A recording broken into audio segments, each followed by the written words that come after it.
So let me do some introductions here as we get started. I want to start by introducing Cheryl DeBerry, the Natural Resources Business Specialist for Garrett County. Cheryl's been on several panels with me lately and represents a very pragmatic view of someone who's making things happen in a challenging part of the country with not a lot of support. So with that said, you come from a very pragmatic community that is embracing a variety of solutions, and I'm actually hoping you can give us a brief outline of what they are, and we'll go into them in more depth later. Great. Yes, thank you. Happy to be here.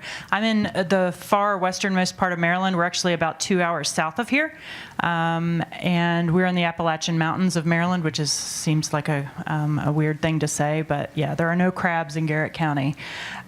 We are one of those, somebody asked where the role of a county is, and that's us. We're in a situation back in 2011, our commissioners asked us, what one economic development thing could we do, could we find resources for that would help the most people and the most businesses and to help economic development in the county. And by far, broadband was it. At that point, we're like, well, how the heck do you do that in a rural area where we are in mountains? We have 46 people per square mile in general, about 14 per square mile in the areas that we're going to reach as at a maximum down to about 1. So we hired a consultant. We got some Appalachian Regional Commission money. They came up with a plan to have a private partnership for the county to put some infrastructure in and for a private network provider to run a network. We didn't want to do that as a county. And using a new technology called television white space. Since then, we have went out to bid and found our network operator, and we we're using TV white space and some other unlicensed spectrum, some 5 gigahertz, not 5G, 5 gigahertz spectrum, using a couple different types of wireless technologies, fixed wireless. We have about 500 people in rural areas connected right now. We had the advantage of having like our major arteries, which was like a letter, number 7 in our county, if you look at the map, had fiber, but anywhere, if you were a mile away from that, you had nothing. So we started at the end of those fiber connections and sent out some signals, and it's working well. Beyond that, we didn't want to make our incumbent providers mad, so we decided to ask them how can we help you expand as well? We did a pilot project last year of, we had a Comcast, God bless them. They're wonderful to work with in our area. They had an area that was about a mile away from the end of their line, about 12 businesses and residences. It was along a county road, and they said, if you can help us get this next half a mile to the next set of poles that are there, that we'll be able to reach this next little community where we had already lost a business because they did not have connectivity.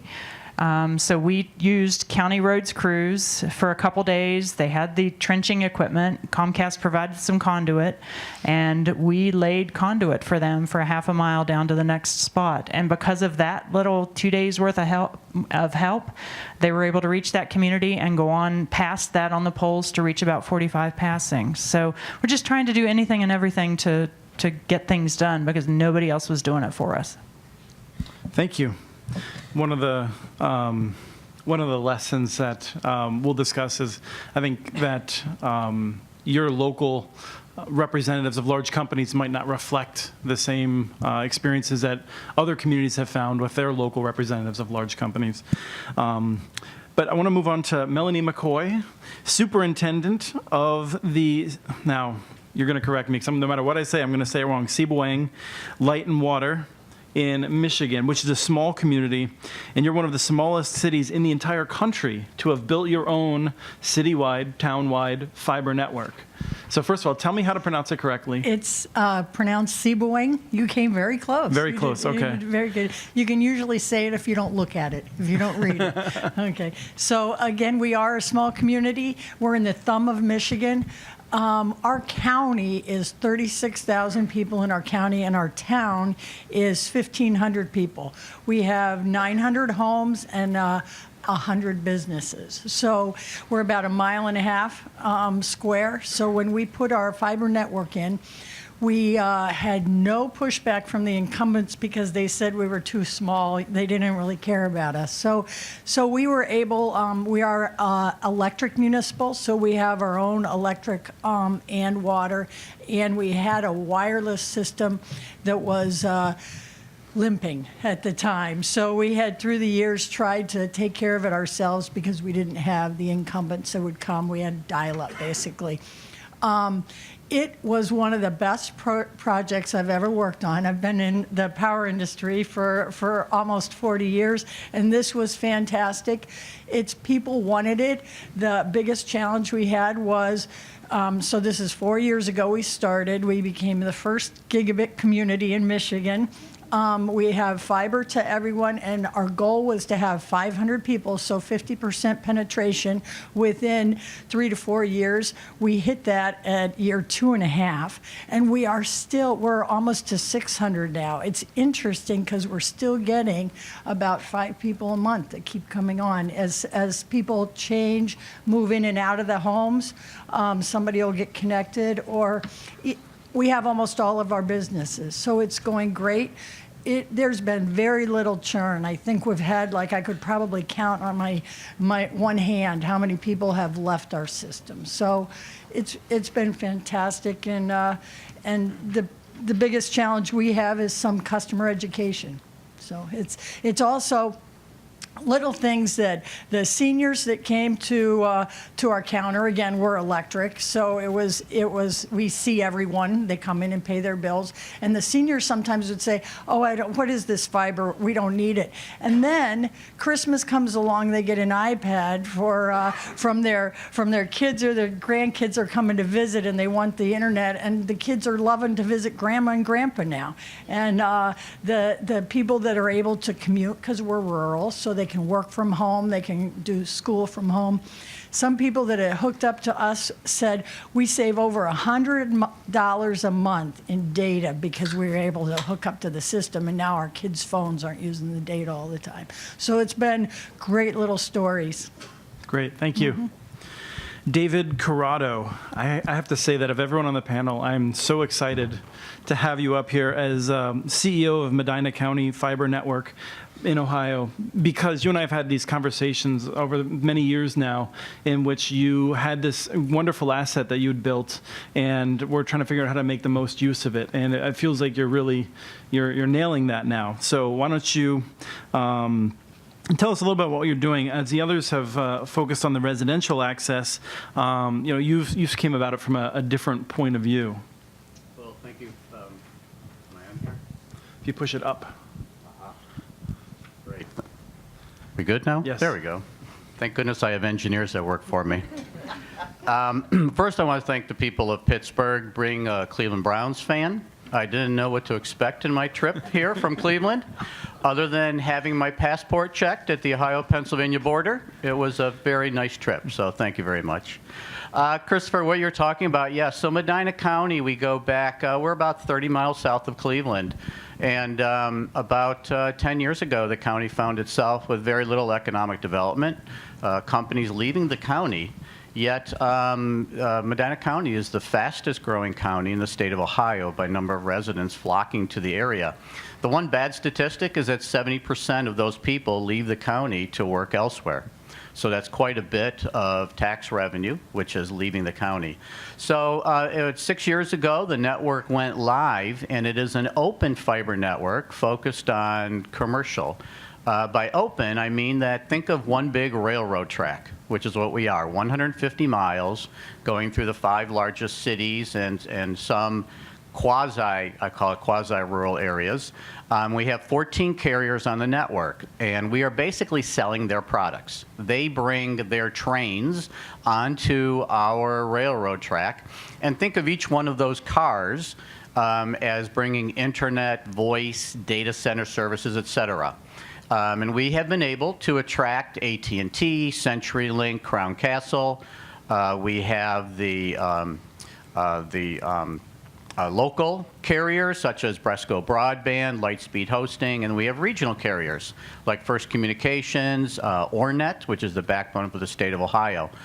Today, we are in a position where we will be focusing on fiber to the home. We're actually kicking that off in August to start with seeing what the take rates might be, looking at different areas within the county. But one thing you should remember with the open network, that it becomes, and it's very important to note this, you have to get it to become a utility within your municipality. Today, I'm working with 3 large companies out of Europe who are looking to either come to Medina County or other states, and one of the top 3 questions they ask is, do you have municipal broadband that you consider your infrastructure? They don't ask, do you have a fiber carrier? They want to know, and they're very happy when they know they have 14 different choices, but that is the big key. So the push behind this whole network was economic development. 4 years ago, economic development was around $80 million per year. Today, we're going to be breaking the $300 million mark this year alone.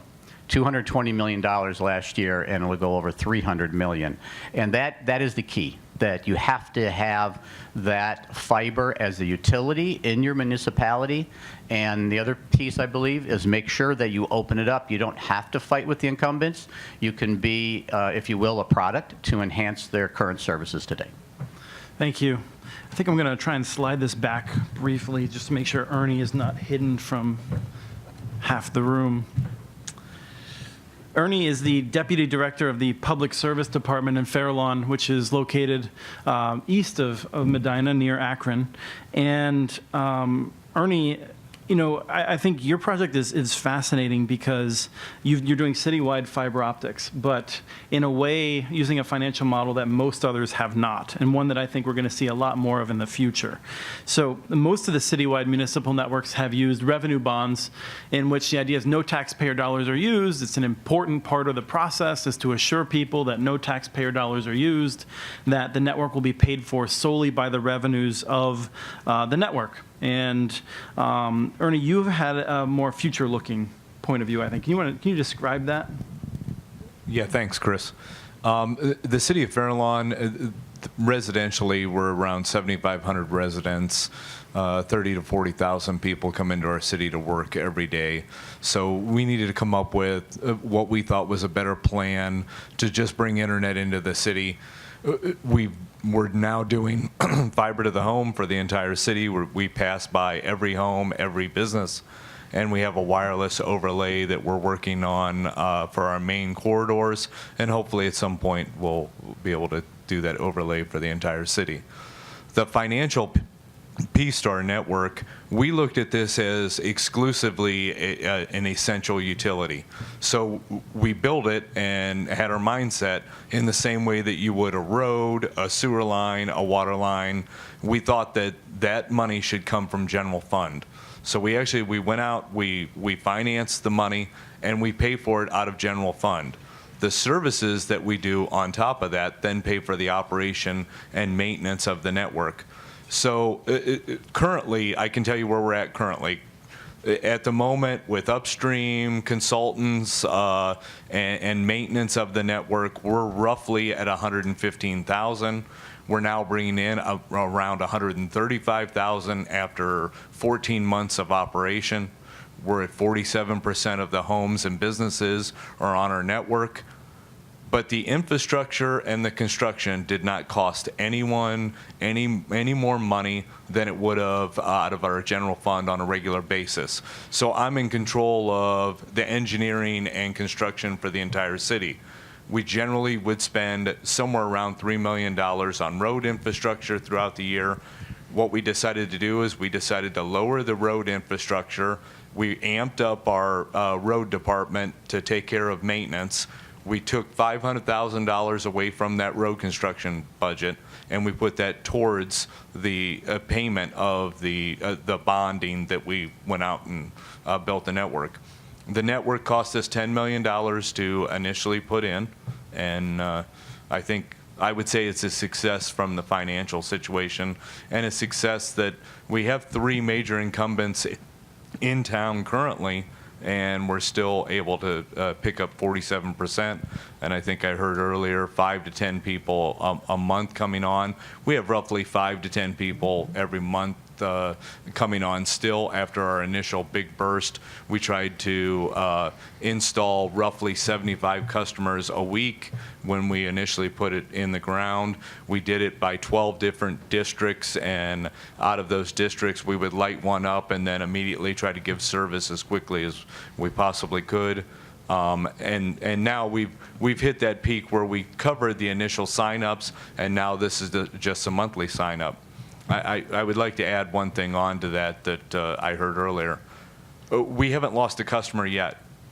It's only been by someone moving, and when they move, the new person that's moving into that house takes that service. The businesses, we've picked all of them up. We haven't lost a business yet. We're lucky that we haven't any go into bankruptcy or anything like that. So I would say, our network was definitely a success. And our final contestant is Kim McKinley, the Director of Marketing for Utopia, who I've had the pleasure of seeing on multiple panels in recent months. And I actually asked her if she didn't mind if I started her off by digging a little hole to throw her in. And that has to do with this network, Utopia, the Utah Telecommunications Open Infrastructure Agency, which was one of the oldest fiber networks in the nation, a very bold project. It's learned a lot of lessons along the way, and we're going to be discussing several of those. But I think it may be the single most attacked network by incumbent providers. If you're thinking about building a network in Florida, likely Comcast, AT&T will say, oh, you don't want to do that, look what happened to Utopia. And so it's not just the incumbents, it's also the state legislature. The Utah state legislature set out, in part because of the lobbying, entirely because of the lobbying of incumbent providers, to sabotage a project of 14 of its own cities. At any rate, it has been defined as a failure. And so I'm asking if you can give us some background, and more importantly, how do you respond to those who say it was a failure? I never knew it was a failure. Nobody ever told me, or they tell me at least every day about 10 times still, or I hear it from everyone. But anywho, like you said, it's the Utah Telecommunications Open Infrastructure Agency. That is actually an acronym. Don't think about that too hard. The Utahns used OMP from open to get there. But anywho, so Utopia Fiber was started in 2004. The concept came out in 2002 when at that time, 16 cities came and asked the incumbent providers if they would come and build the network in their cities. The incumbent providers said no. So what did the cities? The cities took it in their own hands to build this network, which is funny now when they started attacking them, right? Because they didn't want us. So today, what? Oh, sorry. No. So you get attacked no matter what you do. I get attacked all the time. But now, so today we are building out in 11 cities. We have about 20,000 customers on our network. We are growing at about 500 customers a month at this point. I even had a 40 installation day the other day. But anywho, so Utopia is a open access network, like we had talked about. We have 10 different residential service providers on our network, and we have 30 business service providers on our network. Something that is pretty funny is some of the incumbents that attack us actually use us on the back end, or for some of their circuits too. So it is a little bit funny. But how do we respond to some of the attacks that we get from our own state legislators, even some of our mayors, and even some of our city council who still attack us to this day? I call it the deliver, education, and success. When you deliver a product that the consumers want, people will shut up. If you educate the legislators of why we're doing what we're doing and its infrastructure, they shut up. And if you have success, people shut up. It's really simple. I think it's been a long journey to get where we are today, but we have more support in our legislator than we ever have. We hear constant attacks that they're still coming after us. We are getting contacted by cities who want to join, and we had a city issue an RFP, and when they saw that Utopia was going to be one of the respondents, they threatened a lawsuit. They still do. They don't like us. They're out to get us at every turn. We see that, I love when we hear that you guys don't have competition, like that nobody's leaving. When we did a promotion one time, which you could get 250 meg for $50, up and down. 2 days later, I saw it on Comcast website, 250 meg, $50. They watch us closely, and they're doing everything they can to shut us down.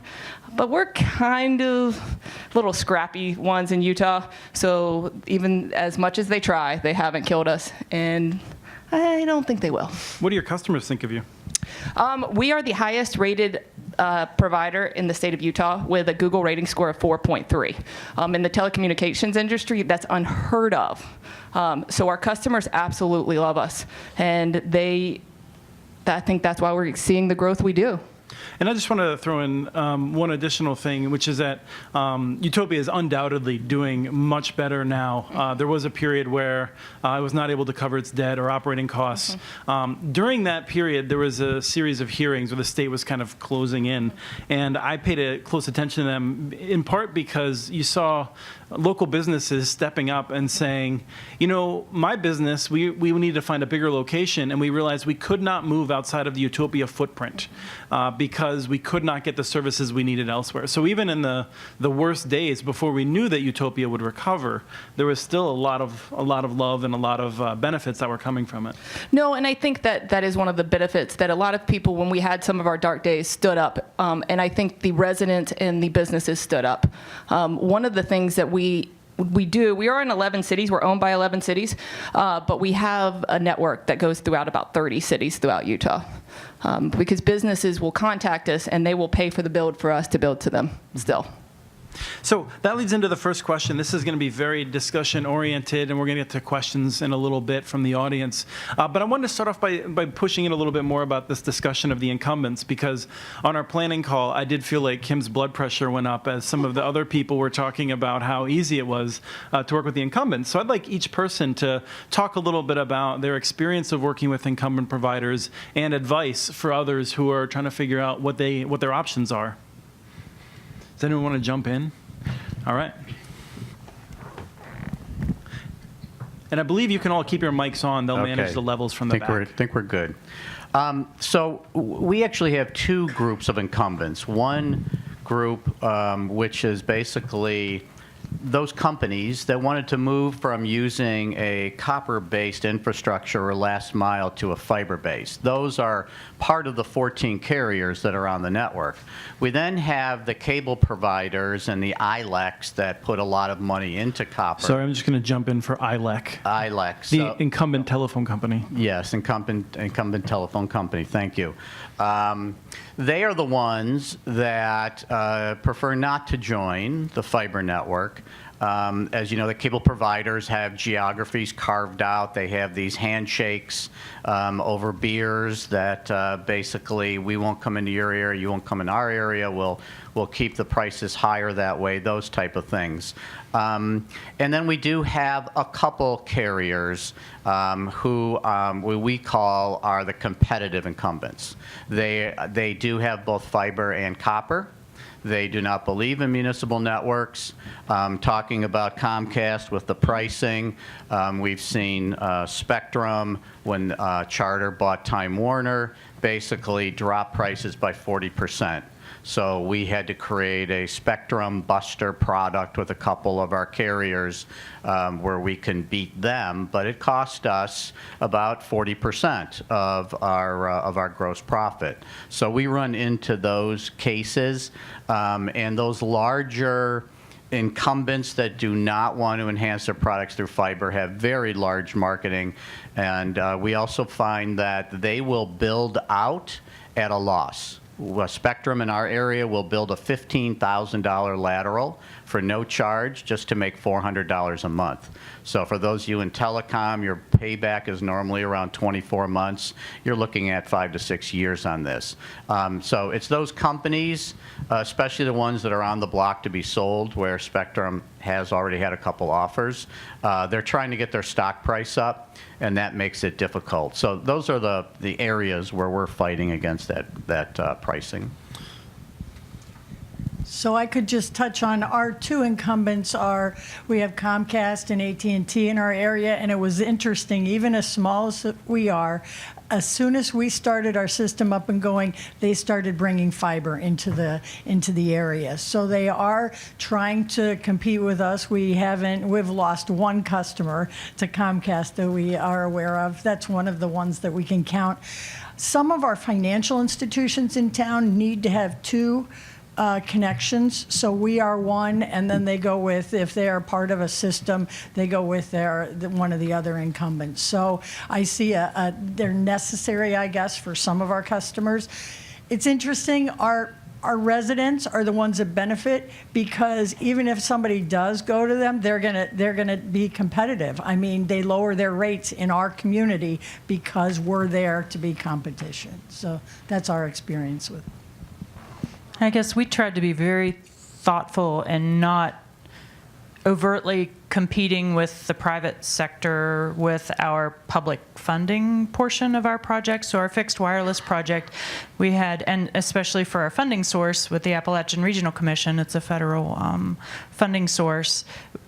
We had very targeted, focused areas that were outside of any incumbent provider's service area, and we polled the service providers and asked them, will you ever go here? And they all said, hell no, because it just doesn't make sense to go 3 miles to the next freaking customer. I mean, they can't cash flow at this. They're never going to go there by themselves. So they aren't mad at us being in those areas at all. Now, our private provider that we are working with will be adding their own skin in the game for the project and will overbuild if they want. But frankly, who is going to switch from a cable or fiber connection to a fixed wireless connection where you get less service for more cost? Unless you're really pissed off at the current service provider, which I guess a couple people may be, but I can't imagine it, because you're going to pay almost a third to a half more for the same service. So I don't.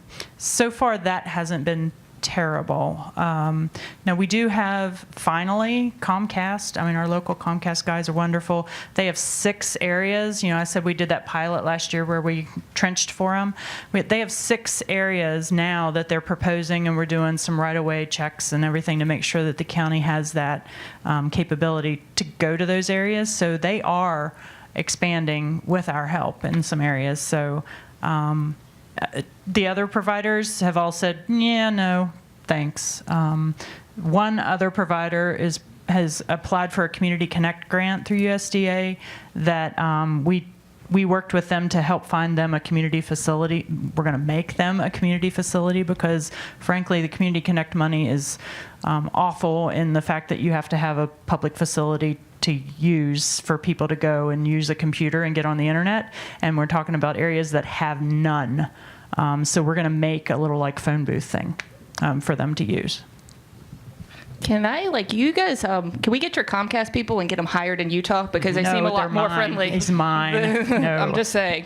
No, we're really friendly with our Comcast and CenturyLink folks because we see them everywhere we go. They are at our board meetings. They're at our city council meetings. I actually think I gave one of them a hug the other day because I see them more than I see, my mom. They're, friendly folks. But they're not that nice. They show up all the time because they're trying to shut us down. They follow us everywhere we go. So what we do is basically what I said before, is we're just delivering on the service and getting our cities who started this project to keep backing it. And they're just nasty folks there in Utah. They just don't like us. Maybe they just want the Utopia dream. I don't know. But We just combat them with delivery, and doing what we do better than they can. And that's how we've kind of just held them off a little bit. Well, I think the bottom line is they don't want the areas that we're working on. I mean, there's no way that they can make money there, so why would they ever go there? They fought, one of the incumbents is fighting us right now for a 300 home community. 300 homes. It's not big cities. They're fighting us everywhere. Well, for us, that would be a big city. Well, I mean, Perspective. Everything's relative. well, I thought Utah was small. I would say in Fairlawn, they've been our biggest cheerleader because their service levels and ability to service has been so poor that it made sense for the city to come in, do something like this, and make it a success. In the very beginning, I brought all three carriers into my conference room, asked all three to build exactly what we wanted to build. The city of Fairlawn would help finance that build, and let's sit down and have discussions. Two of them walked out almost immediately. The third one listened to a little more of my speech of the speeds that I would like to bring into the community, and he patted me on the back and said, "Son, that's a really nice plan." So from there, we just decided to build it. But one thing that all of you should know, we all talk about speeds and how great fiber is, but after our second install, we realized if we just lived up to what the expectation we set with the customer, we were going to gain a huge success. If we said we would be there at 8 o'clock, we needed to be there at 8 o'clock. If we were going to deliver the speeds that we were telling them, then they would get those speeds, and we would keep them as a customer. So that's what we found out more than anything, is the customer service was where they were just falling down on a regular basis, and we could pick that up. So I think you hear that from all of us.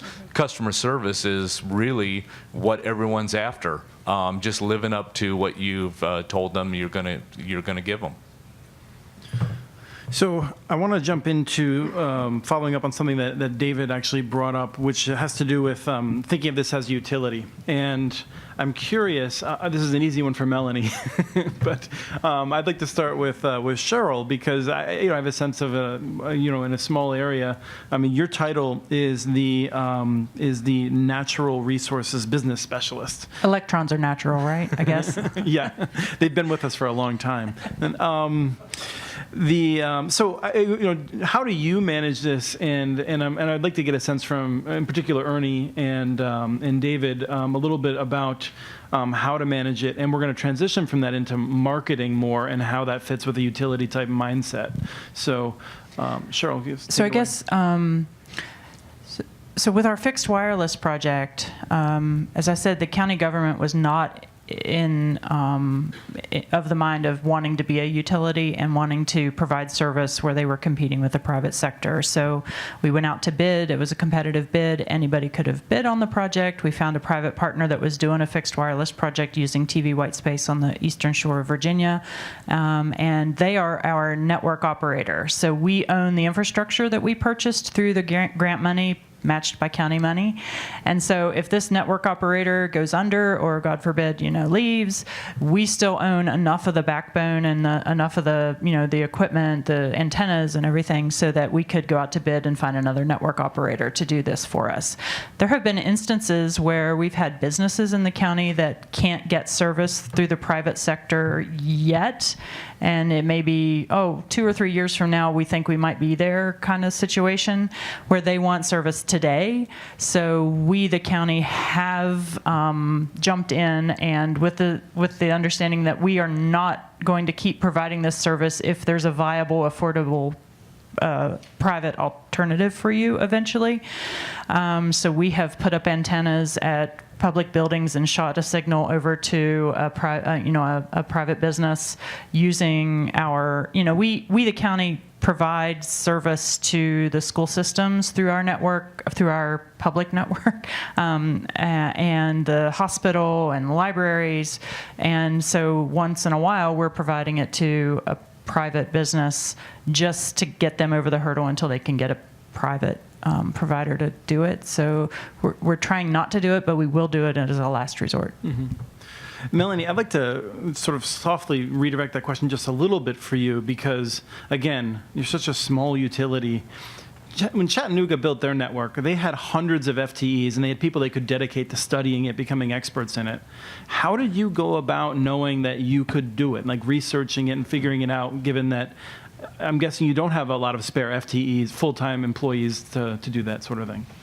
No, we don't. And we added actually half a person when we put the network in, and that is we had a part-time customer service. Our front office pays our bills, takes the payments from customers, does a lot of the invoicing, and so we had a part-time person there, so that went to a full-time person. Our electrical power plant production supervisor was loved the fiber, was one of the ones that wanted to get the fiber in, had been working with our fiber that connected all of our substations before, and they now do double duty. I am in a small community. It's a small rural agriculture community where people our linemen do water work, which is not something that is the norm. Usually you do just one, but ours do everything. So that's what's been able to make it work, I think, because we're so small. And it is just another utility. It's just what we have to do. We have the electric fund, we have the water fund, we have the internet fund. And what we don't do well, as that was your other comment, is marketing. Because we're a utility. We never knew how to market. And so today we still don't do well on that, but knock on wood, we haven't had to. So I want to come back to that for a second, but I want to get a question into Ernie related to the structure first, because you did not have a municipal electric. You are a city manager that I think it's worth noting you have more power than most city managers. You have the trust of the community, been there for a while, right? So how did you structure it, and what advice would you have for others when they're thinking about how they might structure something? You're correct. We didn't have any utility. We actually didn't even have a billing department. If we wanted to bill someone, it was really a letter or an email saying you owe the city this money. It's say someone hit a sign or whatever we would need to bill for. So we had to create an entire billing system. We had to come up with a billing system that made sense for an ISP, not only a wireless piece, but the fiber to the home. One thing that we did have that was a little unique compared to probably any other city you've heard of, we have a trash compactor that we take the city's trash, all the residential trash, they bring it to us. It's so uncommon. You'll see Cadillacs, Mercedes, whatever, bringing trash in the back of their car up to us. So it's easy to have a relationship with the people of Fairlawn because they're always bringing trash to the facility. Matter of fact, they don't even have trash cans in the garage. I mean, it's really take it out of the kitchen and drive it up to the city. We're open 7 days a week, 14 hours a day. So it was easy to get that relationship with them. But can I just jump in for a second? Is this something that you've thought about and you've recognized as an advantage in the past? Or is this, I can't imagine that you were sitting there thinking, you know what, how we'll make a fiber network? We have this relationship because of the trash system. Is that a thought you had? Or did you know that was an advantage that you had? We knew that it would be an advantage to marketing, to interest. So we did many surveys. I had interns on a regular basis. Matter of fact, right before we announced that we were going to do it was Thanksgiving weekend. It was like 0 outside, and I had interns standing where people would throw out their trash to find out, is there interest here? To make sure that we were going to make the necessary step and the right step for the community. So that relationship, I've been with the city for 25 years. I'm fairly well known, and then that compactor makes it that much easier to get a process like this off the ground.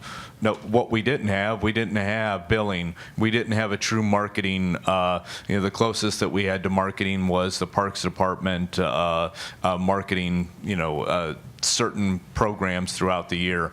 We didn't have marketing, and obviously we did not have a construction company on our own. So we went out for a basic RFP, and coming out of that, we realized that we made a mistake. That all communities do the same thing. They put out an RFP and say, please bring the magic bullet here and make this work. We realized right away that the magic bullet wasn't there. We had to come up with our own financing, and we had to come up with a design study. So we went back to the drawing board and did a design study, and then went after a builder for the network. In the meantime, it gave us a little bit of time to start the marketing piece of it and obviously bring a billing piece in. So I'm going to take questions as soon as we wrap up this marketing question, but I do want to talk a little bit about it. I think to transition to David, can you just talk a little bit about, you want to talk about a utility mindset, but as Melanie said, I fully agree, marketing does not come naturally to utilities, particularly monopoly utilities. So how do you manage that? Well, we don't have a utility in Medina County. We tried some of the traditional campaigns, the mailers, emails, those type of things. But basically, when I came on board 5 years ago, it was more of showing up at chamber meetings, council meetings, being at the commissioners' meetings. I am lucky enough in Medina County that we do have a dedicated Economic Development Corporation. It's a 501c3 that has 5 employees. So that does benefit. They have what they call customer care meetings, which I try to tag along to some of those. What we found that was very interesting, though, is, and most recently we invested a fair amount of money on a 6-month pilot with a calling campaign, a third-party company that does very well nationwide, actually, and they're out of Medina County. And the pilot was a flop. It basically brought in 1 customer after 6 months. And when I went back and actually talked to some of the customers, or prospects, I should say, they said that receiving a phone call for telecommunications services would not gain their interest in learning further about it.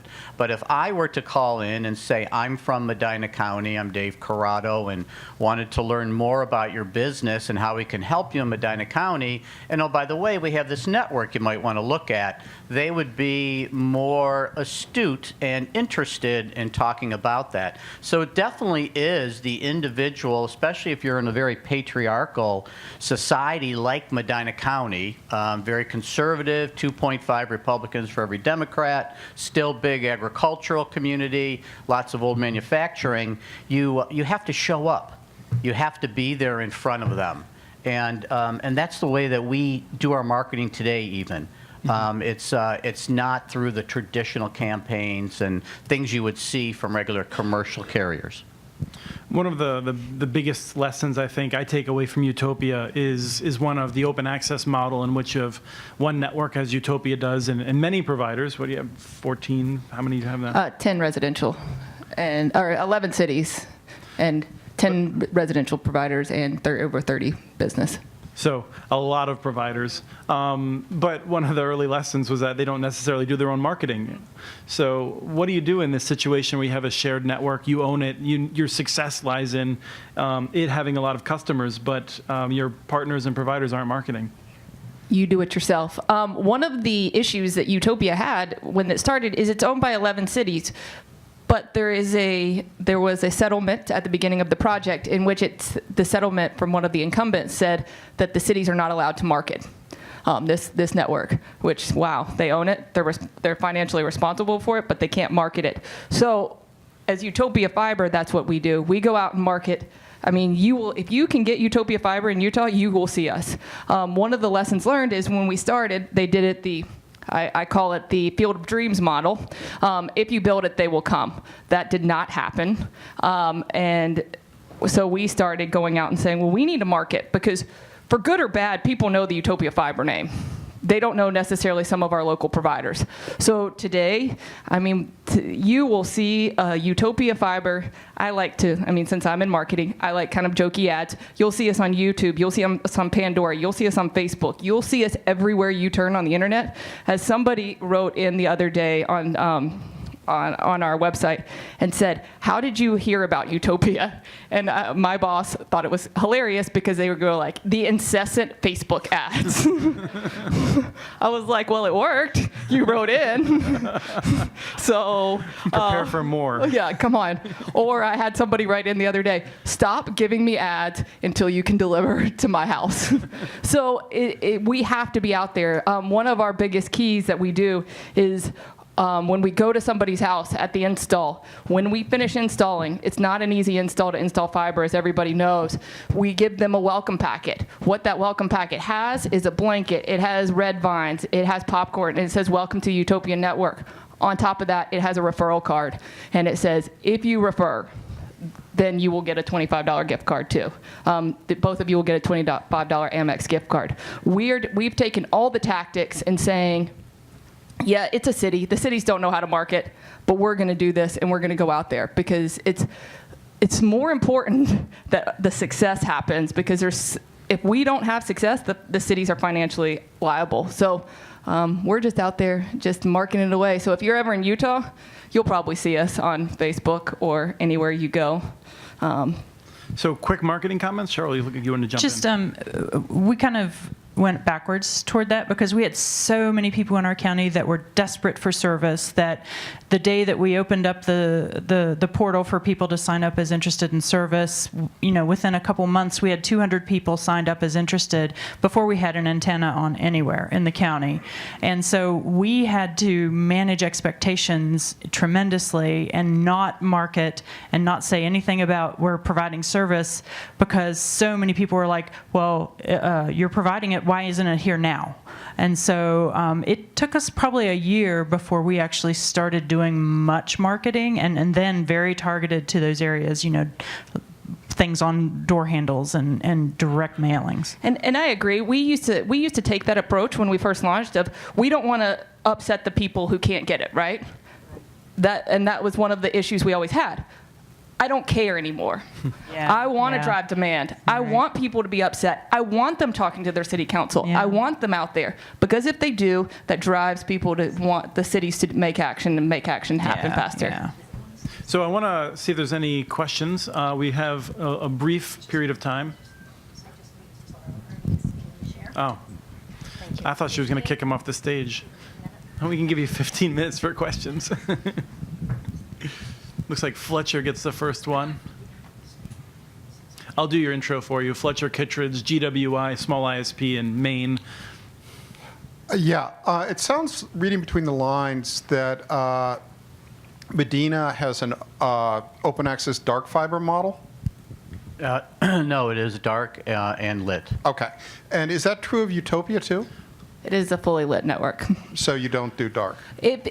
No, people can, not much, but there are some major companies who've come in who've asked for dark fiber, and we'll build it. I'm sorry. Okay. I just wanted to... But it's not something we actively really promote. We have done dark fiber builds before. So if you are building a network and you want to share it, there are multiple ways of doing it. And one is what we call dark fiber, where it's kind of like leasing a pipe. You get to install the pumps on each end and figure out if you want to put coke through it or water or sewage or something else. That's dark fiber. Lit fiber has a much lower cost entry, although you're constrained because you're using the equipment of someone else. You're basically leasing a path from the customer to your server. So it's a very brief intro as to what they were just discussing. Hello, I'm Jacqueline Drew from Mage Networks. We're a Canadian technology company.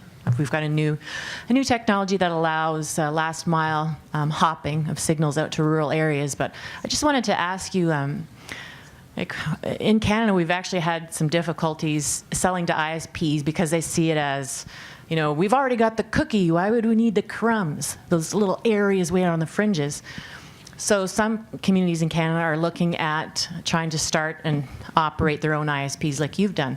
And I was quite surprised that some of you have Are you doing like wholesale pricing so that you're not competing with the existing ISPs? Like if you pay for the infrastructure yourselves, then you'd probably have a wholesale price that you resell to the existing ISPs, or are you just saying, who cares about the ISPs? We're going to be our own ISP, and we don't care if those guys fall off to the side? Like, to what degree are communities kind of just going at it as a profit business for themselves, and to what degree are they just being the infrastructure?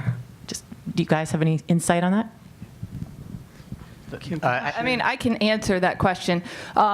So we do have a wholesale model, but the Utopia is not legally allowed to sell retail services, just from legislation that was passed with you, my lovely friends, the incumbents.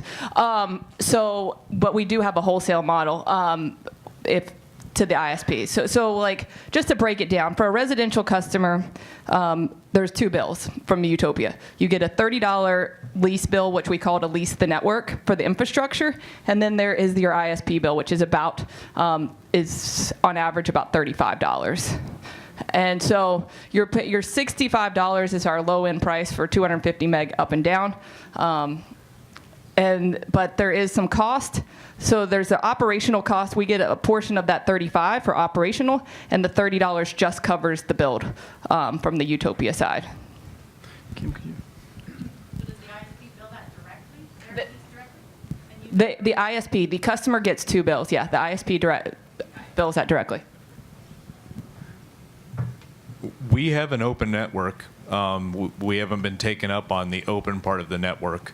And I think the reason why is because you have to set the proper expectations.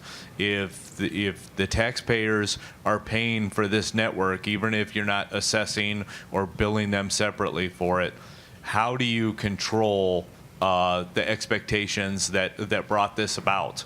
So we decided to have our own ISP, to run it ourselves, with the idea that we would do the best we possibly could for the taxpayers. If someone else came onto that network and wanted to service customers, we would lease fiber to them without any problem. We even, in our mind, would think that they would still use all of our equipment to make that happen. So I think it goes back to those expectations from the community. What are they actually after? I just don't know how. It's very difficult to manage the ISPs to get that. Some of them, with 30 or 40 on your network, it's easy to manage those expectations because it's if they don't do a good job, they're able to jump to someone else very quickly. At ours, we're the only one on at the moment. Now, we've gone with a consolidated billing model. So the way it works with our 14 carriers, if the carriers are coming to us with the opportunity, we have stated transport costs based on the size of the circuit that they can use. However, in about 85% of the cases, I'm actually selling the carrier services. So when I walk in to a company, they give me their business requirements, I'll sort of do a triage in my mind as to which carriers best suits them if they're looking for hosted PBX, the size of their budget, et cetera. And what we will do then is all our contracts with our customers are held by the carrier, not by Medina County Fiber. We then invoice the carrier for the transport monthly. So we allow each carrier to basically do their customer advocacy. It's sort of their contract to lose, is the way that we talk about it. And then what's nice is when renewal time comes up, I can walk over to the customer as a neutral and say, tell me how this carrier on our network did for you, because we have 13 other carriers. And if they didn't do a good job, I have plenty to help with you. Then that's how I try to maintain the renewals. And the first call goes to the carrier for the Network Operations Center, and we train their Network Operations Centers to call our Network Operations Center on a level 2 call. So last question.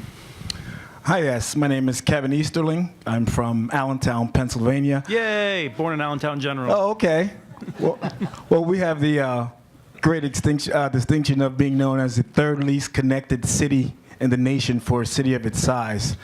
And I was curious, from the way I understand it, in Pennsylvania, you can't create your own network through a municipality or a county if you are because we have what's called first right of refusal from Verizon and Comcast. And I was curious, are any of you in states that are first right of refusal states? I think there's 28. So just a quick clarification, there are on the order of 20 states that limit broadband networks. Michigan does have a similar provision, but Ohio does not, Maryland does not. Utopia has all kinds of problems. So Melanie, do you want to talk a little bit about how you dealt with that? We have some regulations where we had to go out and bid first. We had to put out a bid, a public bid, of what kind of system we wanted. So we put it out. We said we wanted a symmetrical, fiber network. If you get 3 competitive bids back, then you're not allowed to bid. But if you don't get 3 competitive bids, which we didn't, then you're allowed to go forward through a somewhat cumbersome process, but we made it through each one of them. And I don't know if Pennsylvania's is similar to Michigan that way. It was competitive bid, then you had to do a cost-benefit analysis, have it certified by a CPA firm, have it posted on the website for 60 days or 90 days, and then and have a public meeting, and then you could go ahead and build. So one of the things that I've been heartened by in Pennsylvania is that in more rural areas, Verizon has not stood in the way, is my understanding. It has allowed communities to move forward, given its blessing, as it has to under Pennsylvania law. I don't believe Comcast has a right of first refusal. I think it's just the incumbent telephone company. I would say that this makes an important lesson, which is that each state has restrictions, but they often have some opportunities even in the face of those restrictions. So in North Carolina, it's very difficult to do what many of these people have done, but they could do what Lincoln, Nebraska has done. So it's important to be creative and to try and hope that you have a city attorney that recognizes that you need to use the law to figure out how you can act within it, rather than just saying, no, we're prescribed from doing anything. But that's possibly the best we can do. Okay, and secondly, do any of you all administer Lifeline funding? I was curious, in your county. No, I don't believe so, and I don't believe you have the opportunity to anymore. There's Bill Callahan. Do you mind raising your hand? I would say probably one of the best people to talk to about Lifeline issues, but the program has become more restrictive, and so I don't know that any of us would, any of the folks up here, or anyone who doesn't operate their own cellular network would necessarily be able to do that right now. Thanks for asking hard questions right at the end. Very good questions. Please join me in thanking the panel.